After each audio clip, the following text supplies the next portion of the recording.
Hello दोस्तों, नमस्कार। GS with प्रेम की यूट्यूब चैनल में आप सभी का स्वागत है। तो रैपिड फायर के माध्यम से जिस तरह से आप लोगों को यहाँ पर वाईसीटी की जो प्रैक्टिस सीरीज़ कराई जा रही है ऑनलाइनर के माध्यम से, तो आज हम शुरुआत करेंगे एक नए क्लास में।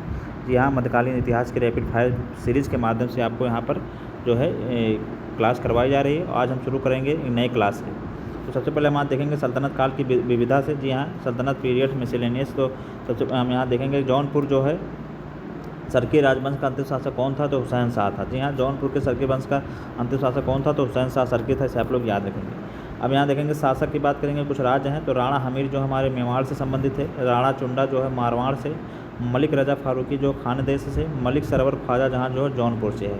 तो यहाँ हमने देख लिया कि मलिक सरवर ख्वाजा जौनपुर से, मलिक राजा फारूकी खानदेश से, राणा चुंडा मारवाड़ से, राणा हमीर मेवाड़ से। तो इसे आप लोग याद रखेंगे।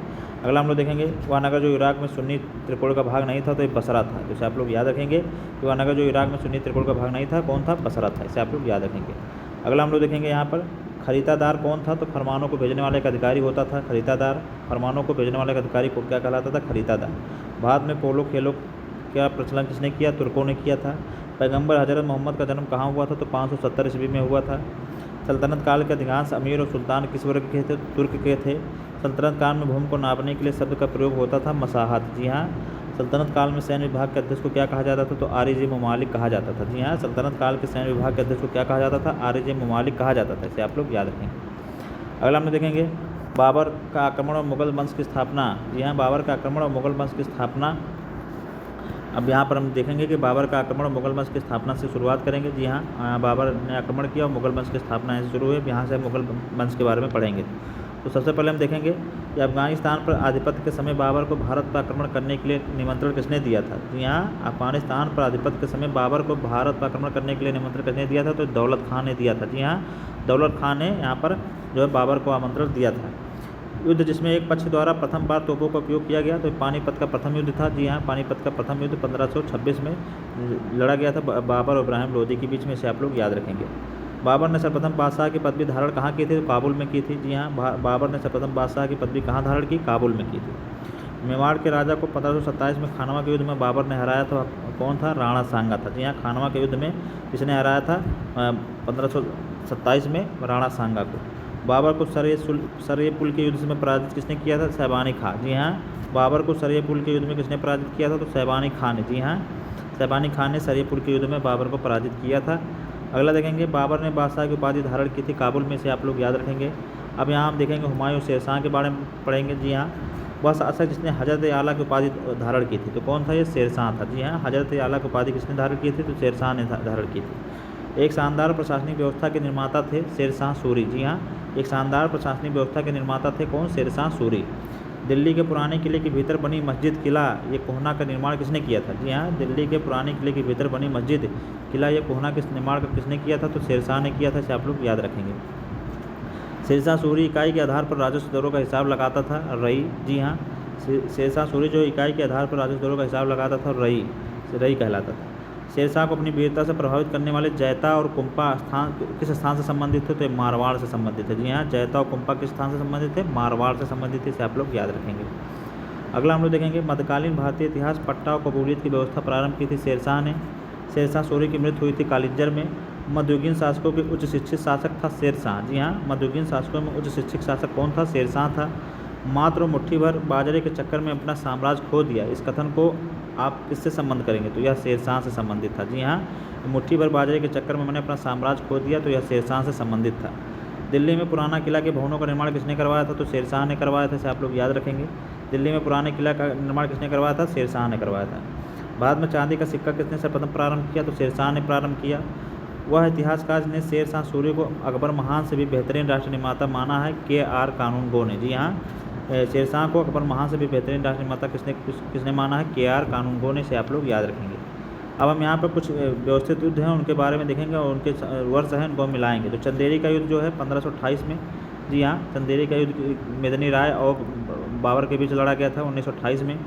चौसा का युद्ध जो है 1539 में लड़ा गया था शेरशाह सूरी और हुमायूं के बीच में। कन्नौज का युद्ध जो है 1540 में, यह भी हुमायूं शेरशाह के बीच में लड़ा गया था। तालीकोटा का युद्ध 1565 में लड़ा गया था। इसे भी आप लोग याद रखेंगे। तो यहाँ हमने देख लिया कि तालीकोटा का युद्ध 1565 में, कन्नौज का युद्ध, इसे बिलग्राम का युद्ध भी कहा जाता है।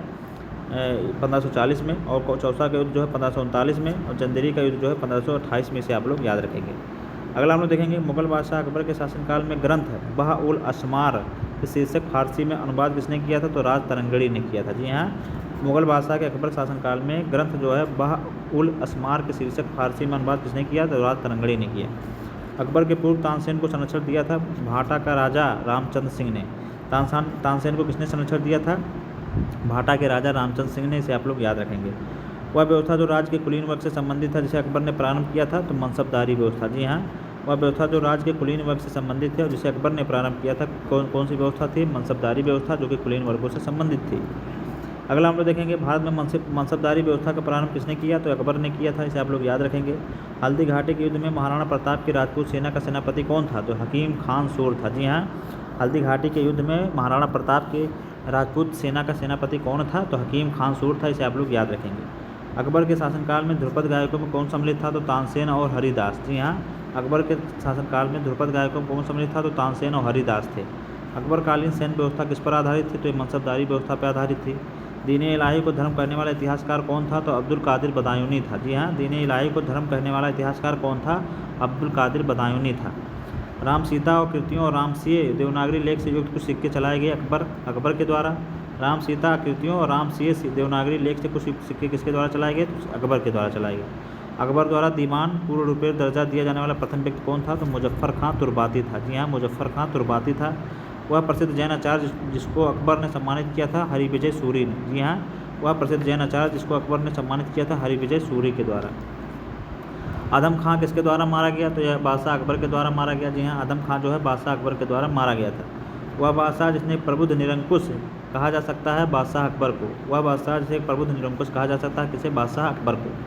इंग्लैंड की रानी एलिजाबेथ प्रथम का समकालीन भारतीय राजा कौन था? तो बादशाह अकबर था। अकबर के राज्यकाल में दक्षिण में एक प्रांत जो मुगल राज का भाग नहीं था, तो गोलकोंडा। जी हाँ, गोलकोंडा भाग था जो दक्षिण में था। यह प्रांत था जो मुगल राज का भाग नहीं था। राजपूताना राज जिसके शासक ने अकबर की संप्रभुता स्वयं स्वीकार नहीं की थी, कौन था? तो मेवाड़ था। जी हाँ, मेवाड़ था, और जो कि राजपूताना राज था जिसने अकबर की संप्रभुता स्वीकार नहीं की थी। अकबर ने सर्वप्रथम वैवाहिक संबंध राजपूतों के जिस गृह से स्थापित किए थे वह कौन सा था? तो यह कछवाहो। जी हाँ, कछवाहे राजपूत थे जहाँ से उसने वैवाहिक संबंध स्थापित करना शुरू किया था। अकबर के शासनकाल में दक्कन में भूराजस्व वसूली का प्रचलित आधार जब्ती प्रणाली थी। चांद बीबी जो अकबर के विरुद्ध बहादुरी से लड़ी थी वह कौन थी? तो बीजापुर बादशाहत की थी। बीजापुर बादशाहत की थी। मुगलों में अनपढ़ कौन था? तो अकबर अनपढ़ था। भारतीय राजा जो इंग्लैंड की रानी एलिजाबेथ का समकालीन रहा तो ये अकबर रहा है, जिसे आप लोग याद रखेंगे। अब यहाँ हम देखेंगे कुछ हमारे वर्ष हैं और कुछ प्रमुख युद्ध के बारे में देखेंगे। तो 1192 में हमारा तराइन का युद्ध हुआ। जी हाँ, जैसे आप लोग जानते होंगे कि यहाँ पर पृथ्वीराज और मोहम्मद गौरी के बीच में हुआ था। 1707 में जो औरंगजेब की मृत्यु हुई थी। 1761 में जो है पानीपत का तृतीय युद्ध हुआ। इसे आप लोग याद रखेंगे, अहमद शाह अब्दाली और अंग्रेज़ों के मध्य। उसके बाद हमारा 1605 में हमारा अकबर की मृत्यु हो गई, तो इसे भी आप लोग याद रखेंगे। तो 1605 में अकबर की मृत्यु, 1707 में औरंगजेब की मृत्यु, 1761 में पानीपत का तृतीय युद्ध और 1192 में तराइन का द्वितीय युद्ध हुआ था। दक्कन का वारा जो अकबर द्वारा विजित किया गया तो ये कौन था? तो अहमदनगर था। इसे आप लोग याद रखेंगे। अब हम यहाँ पर जहांगीर और शाहजहाँ के बारे में देखेंगे। जी हाँ, जहांगीर और शाहजहाँ के बारे में पढ़ेंगे। तो सबसे पहले देखेंगे शाहजहाँ के शासनकाल में। जी हाँ, शाहजहाँ के शासनकाल में बुंदेल के विद्रोह का नेतृत्व किसने किया था? तो जुझार सिंह बुंदेला ने किया था। शाहजहाँ के शासनकाल में बुंदेल के विद्रोह का नेतृत्व किसने किया था? तो जुझार सिंह बुंदेला ने किया था। युवराज खुर्रम ने शाहजहाँ की उपाधि प्राप्त की थी 1617 में। जी हाँ, युवराज खुर्रम ने शाहजहाँ की उपाधि कब प्राप्त की थी? तो 1617 में। जहांगीर ने जिसे नादिर उज़ ज़मा की पदवी प्रदान की थी वह कौन था? अबुल हसन थे। वह शासक जिसने सिख गुरु का सरकलम करवाया था। वह शासक जिसने एक सिख गुरु का सरकलम करवाया था, तो किसने करवाया था? जहांगीर ने करवाया था। इसे आप लोग याद रखेंगे। जहांगीर के विरुद्ध विद्रोह किसने किया था? तो खुर्रम, महाबत खां और खुसरो, इन तीनों ने मिलकर जहांगीर के विरुद्ध विद्रोह किया था। जहांगीर के दरबार में ब्रिटिश शासक जेम्स प्रथम का राजदूत कौन आया था? तो ये विलियम हॉकिंस आया था। जी हाँ, 1608 की बात है, यहाँ पर आप लोग जानते होंगे 1608 के लगभग विलियम हॉकिंस जो है आया था। ब्रिटिश राजदूत के रूप में सर थॉमस रो भारत आया था शासनकाल में, जहांगीर के शासनकाल में आया था। जी हाँ, जहांगीर ने थॉमस रो को मिलने का अवसर दिया था अजमेर में। जी हाँ, वह कला जिसको जहांगीर ने संरक्षण दिया, चित्रकला। जी हाँ, चित्रकला का स्वर्ण युग कहा जाता है जहांगीर के शासनकाल में, तो यहाँ से आप लोग याद रखेंगे। मुगल सम्राट जहांगीर ने इंग्लिश खान की उपाधि किसे दी थी? तो विलियम हॉकिंस को जो है इंग्लिश खान की उपाधि दी थी, इसे आप लोग याद रखेंगे।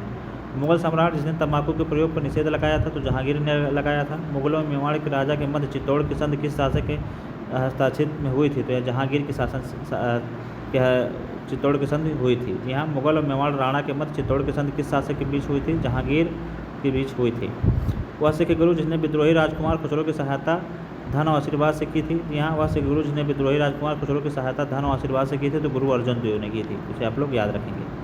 नूरजहाँ के गुट का एक सदस्य नहीं था? तो जहांगीर नहीं था। जी हाँ, एक डच पर्यटक जिसने जहांगीर के शासनकाल का मूल्यवान विवरण दिया है? तो फ्रांसिस्को पेलसर्ट ने। जी हाँ, एक डच पर्यटक है जिसने जहांगीर के शासनकाल का एक मूल्यवान विवरण दिया है, फ्रांसिस्को पेलसर्ट ने। वह विदेशी यात्री जिसने जहांगीर के शासनकाल में भारत की यात्रा की थी? तो फ्रांसिस्को पेलसर्ट था, इसे आप लोग याद रखेंगे। मुगल सेना में चिकित्सक नियुक्त किया गया था? वर्नियर। जी हाँ, मुगल सेना में चिकित्सक कौन नियुक्त किया गया था? तो वर्नियर नियुक्त किया गया था। बादशाह शाहजहाँ सुप्रसिद्ध हीरा कोहिनूर किसे भेंट किया था? तो मीर जुमला को। जी हाँ, बादशाह शाहजहाँ को सुप्रसिद्ध हीरा कोहिनूर किसने भेंट किया था? तो मीर जुमला ने भेंट किया था।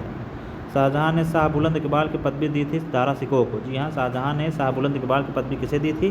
तो यहाँ दारा शिकोह को दी थी। बनारस और इलाहाबाद की तीर्थ यात्रा करके समाप्ति के लिए मुगल बादशाह के सामने बनारस के पंडितों का नेतृत्व किसने किया था? तो कविंद्राचार्य ने किया था, इसे आप लोग याद रखेंगे। वह सम्राट जिसने अपनी राजधानी आगरा से दिल्ली स्थानांतरित की? तो शाहजहाँ ने किया था। जी हाँ, इसने दिल्ली से आगरा अपनी राजधानी स्थापित की थी। तो आगरा की स्थापना 1504 में सिकंदर लोदी ने किया था, इसे आप लोग याद रखेंगे। अब हम औरंगजेब के बारे में पढ़ेंगे, औरंगजेब के बारे में देखेंगे। तो सबसे पहले देखेंगे औरंगजेब के शासनकाल की घटनाओं का सही कालक्रम देखेंगे। तो यहाँ सबसे पहले देखेंगे कि बनारस के पास सूजा की पराजय जो है फरवरी 1658 में हुई। जी हाँ, बनारस के पास सूजा की पराजय कब हुई थी? फरवरी 1658 में। धर्मत का विजय जो है अप्रैल 1658 में हुआ। सामूगढ़ की लड़ाई जो है मई 1658 में हुई। देवराई की लड़ाई जो है अप्रैल 1659 में हुआ। तो ये हमारे जो प्रमुख औरंगजेब से संबंधित युद्ध थे उनके बारे में देखा कि बनारस के पास सूजा की पराजय फरवरी 1658 में, धर्मत विजय जो अप्रैल 1658 में, सामूगढ़ की लड़ाई मई 1658 में, देवराई की लड़ाई जो है अप्रैल जो है 1658 में। तो ये आपको सीक्वेंस याद रखना है क्योंकि वर्ष यहाँ पर एक ही है, लेकिन यहाँ पर महीनों के नाम से आप इसे अलग कर सकते हैं। तो सबसे पहले बनारस के पास सूजा की पराजय तो जो है फरवरी में सूझ गया। तो यहाँ सूजा से देख सकते हैं कि फरवरी में सूझ गया, फिर अप्रैल में धर गया, इस तरह आप याद कर सकते हैं। और श्यामू जो है मई में गया। तो यहाँ पर सामू और मई में गया और अप्रैल में धर गया और फरवरी में सूझ गया। तो इन तीनों से आप रिलेट कर सकते हैं कि फरवरी में सूझा, अप्रैल में धरा और जो है सामू मई में गया। इस तरह आप याद कर सकते हैं। और देवराई जो है अप्रैल 1659 में हुआ, इसे आप लोग याद रखेंगे। जिंदा पीर के नाम से किसे जाना जाता था? तो जिंदा पीर के नाम से औरंगजेब को जाना गया है। दारा शिकोह को कहाँ दफनाया गया था? दिल्ली में। मुगल सेना सबसे अधिक राजपूत और मराठा सेनापतियों को रखा गया था? औरंगजेब। शाहजहाँ के शासनकाल में अधिकांश समय तक दक्कन का गवर्नर कौन था? औरंगजेब था, इसे आप लोग याद रखेंगे। अपनी विजयों को लिपिबद्ध करने के लिए हिंदुओं को औरंगजेब ने ढूंढ निकाला? ईश्वरदास नागर। अपनी विजयों को लिपिबद्ध करने के लिए हिंदू को औरंगजेब ने ढूंढ निकाला था ईश्वरदास नागर के द्वारा। मुगल सम्राट औरंगजेब कौन सा वाद्य यंत्र बजाते थे? जो बीड़ा बजाता था। जी हाँ, मुगल सम्राट औरंगजेब कौन सा वाद्य यंत्र बजाता था? बीड़ा बजाता था। हमारे एग्जाम में पूछा भी गया है। वह मुगल बादशाह जिससे 2 बार सिंहासन रोहड़ हुआ? तो यह औरंगजेब का हुआ था। औरंगजेब ने दक्षिण में जिन 2 राज्यों को विजित किया था कौन थे? तो बीजापुर थे और गोलकुंडा थे। जी हाँ, औरंगजेब में दक्षिण में जो 2 राज्य विजित किया, बीजापुर एक गोलकुंडा। संत रामदास किसके शासनकाल से संबंधित किया जाता है? तो औरंगजेब के शासनकाल से संबंधित किया जाता है, इसे आप लोग याद रखेंगे। संत रामदास। अगला हम लोग देखेंगे औरंगजेब ने किसको साहिबात उस ज़मानी की उपाधि प्रदान की? तो जहाँ आरा को। जी हाँ, औरंगजेब ने किसको साहिबात उस ज़मानी की उपाधि की? तो जहाँ आरा को की थी। जाजिया शासनकाल कब पुनः लगाया था? तो औरंगजेब ने लगाया था जाजिया कर, जो कि ब्राह्मणों पर लगने वाला कर था। औरंगजेब के शासनकाल में जाटों ने मकबरे को क्षतिग्रस्त किया था? अकबर। औरंगजेब के शासनकाल में जाटों के मकबरे को किसने क्षतिग्रस्त किया था? तो अकबर ने किया था, इसे आप लोग याद रखेंगे। तो आज की क्लास को हम यहीं रोकेंगे और फिर अगले क्लास में हम उत्तरवर्ती मुगल काल के बारे में देखेंगे और साथ ही साथ मुगलकालीन स्थापत्य कला के बारे में भी पढ़ेंगे। मुगलकालीन साहित्य इतिहासकार के बारे में अगले क्लास में देखेंगे। तो आज की क्लास को हम यहीं पर रोकेंगे। तो आपको यह क्लास कैसी लग रही है आप लोग हमारे कमेंट बॉक्स में ज़रूर बताएं। बहुत ही बेहतरीन क्लास आप लोगों के लिए यहाँ पर ऑनलाइनर के फॉर्मेट में रिवीजन के लिए आप लोगों के बीच में कराई जा रही है। जितने भी आयोग के कुछ एग्ज़ाम हैं आने वाले, चाहे PCS हो दिसंबर में आपका प्रस्तावित है, RO की तैयारी हो, हाई कोर्ट का हो या लेखपाल का हो या फिर लोअर PCS की भर्ती भी आ रही, उन सब के लिए बहुत ही रामबाण आपके लिए साबित होगा। तो आप लोग हमारी इस क्लास से बने रहिए। नए हैं तो चैनल को सब्सक्राइब करें, अपने दोस्तों को शेयर करें। फिर मिलेंगे एक नई वीडियो में, तब तक पढ़ते रहिए, स्वस्थ रहिए। नमस्कार, जय हिंद।